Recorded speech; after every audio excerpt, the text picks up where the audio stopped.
We violated HIPAA, we violated a contract, we've done something which has caused great sponsor embarrassment, and that is by definition high sensitivity information.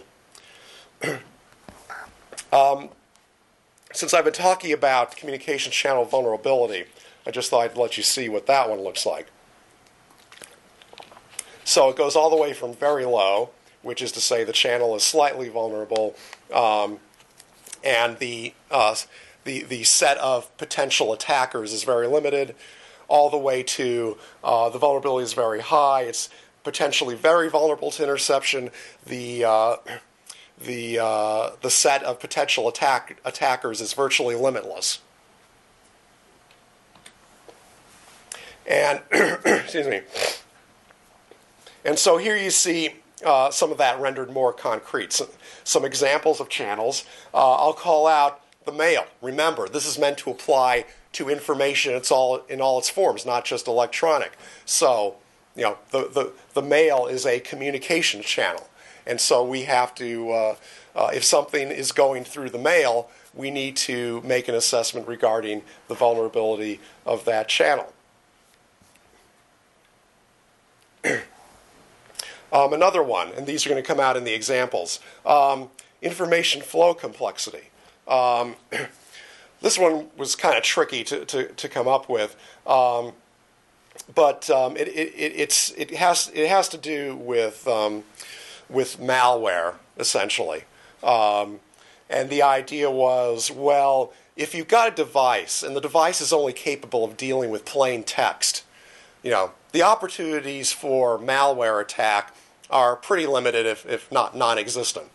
On the other hand, if you got a full-blown laptop or a full-blown server and it's got lots of ports and they're open and all that stuff, and you know, you can do basically any protocol you want is going across this thing, then that's that's high information flow complexity, and that affects the context, and that impacts what your requirements are going to have to be.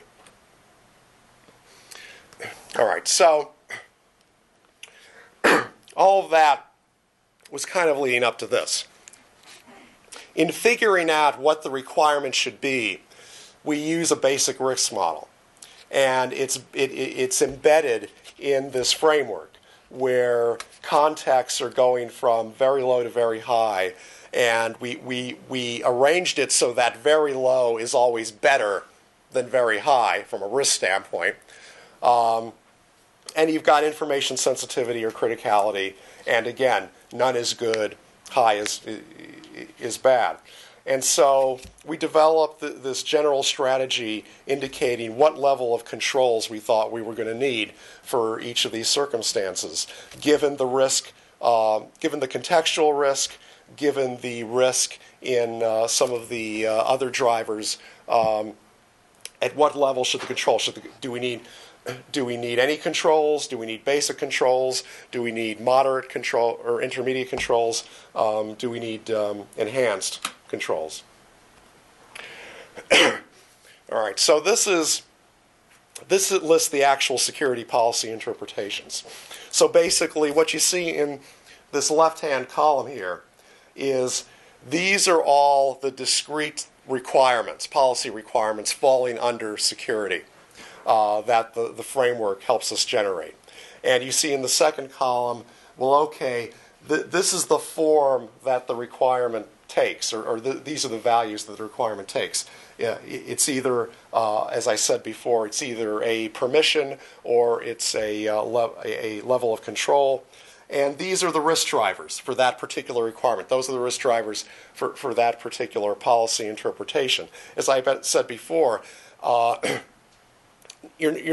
any given requirement, for any given policy interpretation, you're not going to need all of the drivers. Most of them are going to be irrelevant. And we had to sit down and figure out, well, which ones are relevant.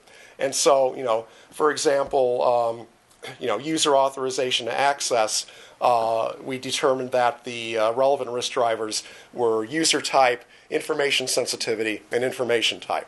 So those are the drivers, those determine the risk, and those determine what permissions or controls you end up with as a requirement.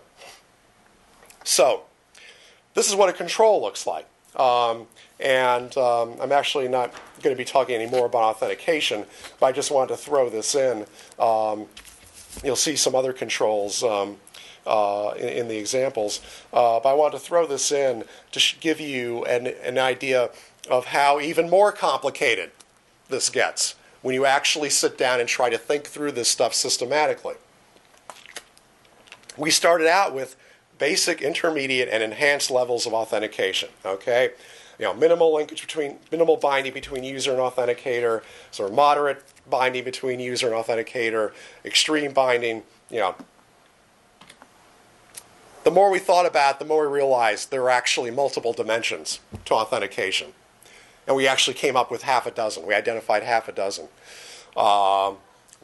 Binding is obviously there, but there's replay protection, there's session validation, there's user revalidation, all of this stuff. And basically what we decided was if an authentication mechanism is going to be basic or intermediate or enhanced, it's going to be considered that, then it's got to be that across all of these different dimensions.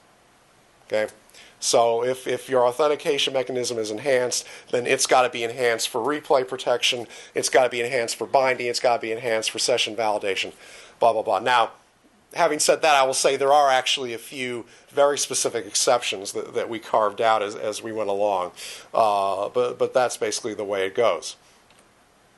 Okay, so that's basically the grisly details of this thing. Lots and lots of tables. We've got drivers, which consist of risk factors, attributes that attach to either the information, to the user, or to the context. We've got these principles, which we established in the different policy requirements areas, including security. And then basically, using that risk model that I put up, we then try and figure out what the specific policy interpretations are. Given that these are the drivers, given that this is the scenario, given that these are my principles, then what are my policy interpretations? What are my security requirements?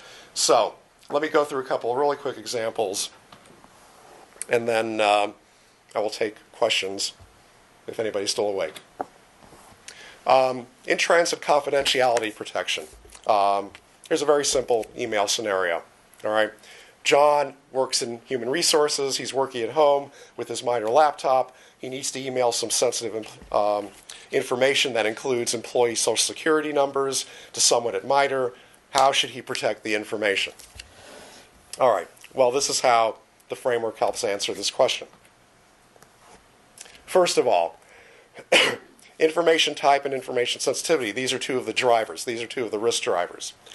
And so we look at the information type, which is personal work related, and SSNs. That's high sensitivity information, as well it should be.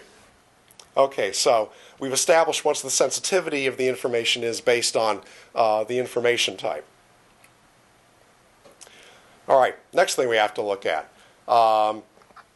Communication channel vulnerability versus the information sensitivity.